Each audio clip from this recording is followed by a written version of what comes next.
Joining us now is retired Army Lieutenant General Mark Hertling, who commanded U.S. forces in northern Iraq from 2007 to 2009. General, thank you so much for being with us.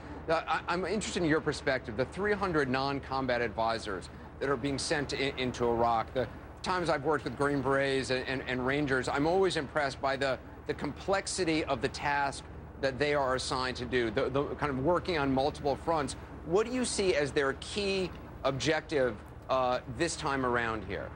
Well, I'll open the aperture a little bit, Anderson, and say that these guys are going to provide a lot more than a lot of people are talking about right now. They're certainly going to provide not only support to the Iraqi security forces, that's what everyone is thinking about now, but they're going to provide clarity to what's going on over there. I'm listening to your reports with Nick and Arwa, and they're talking about the numerous tribes and terrorist groups in the north, and it brings back some memories when she talks about Naqshbandi and Ansar al-Sunnah and Ansar al-Islam and the 127 tribes that we once counted in the northern region. But those special forces and special operating forces are going to provide clarity as to what's going on. They're also going to have very good communication packages. So they're going to be able to report not only to their Iraqi brothers in the fight, but they're going to report back to our national security apparatus to tell them what's going on. They're going to provide very good intelligence. They're going to provide support to the Iraqi forces in whatever groups they're assigned by, and it's usually a 12-person detachment. But they're also going to provide psychological support for the operation.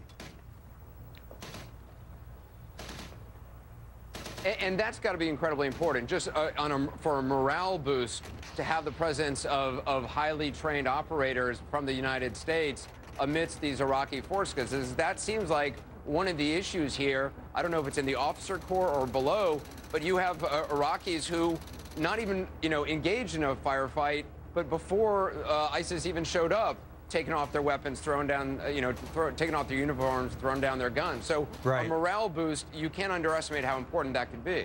It is. And Anderson, I was listening to your report earlier this afternoon when you had talked to some of the folks on the street that said, hey, we don't need the Americans here.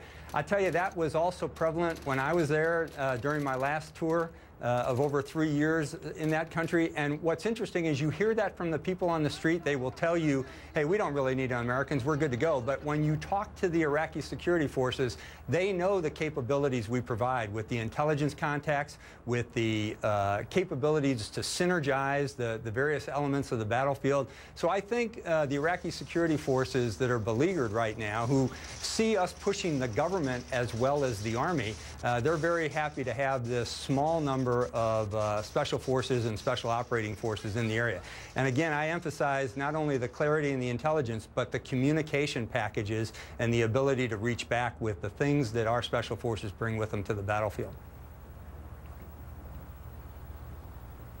Yeah, it's interesting that you point that out. I will say, everybody who has said that to me is like a 22-year-old kid who has no military experience, no experience with right. the U.S. military, and in truth doesn't really know what they're talking about. They're talking from a position of pride and national pride, but when you talk to Iraqi personnel, military personnel who've worked one-on-one with Green Berets, it's a completely different tune, just as you said. Lieutenant General Mark Hertling, I appreciate you being on. Thank you so much. Thank you, Anderson. Up next in this hour, the U.S. once supported Nouri al-Maliki, no doubt about that.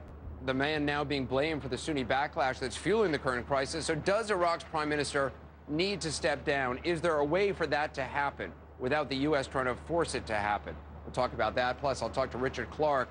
He's the former top counterterrorism official who says his warnings about al-Qaeda were ignored before 9/11. He was against the Iraq war, now says we are seeing exactly why. We'll talk to him ahead.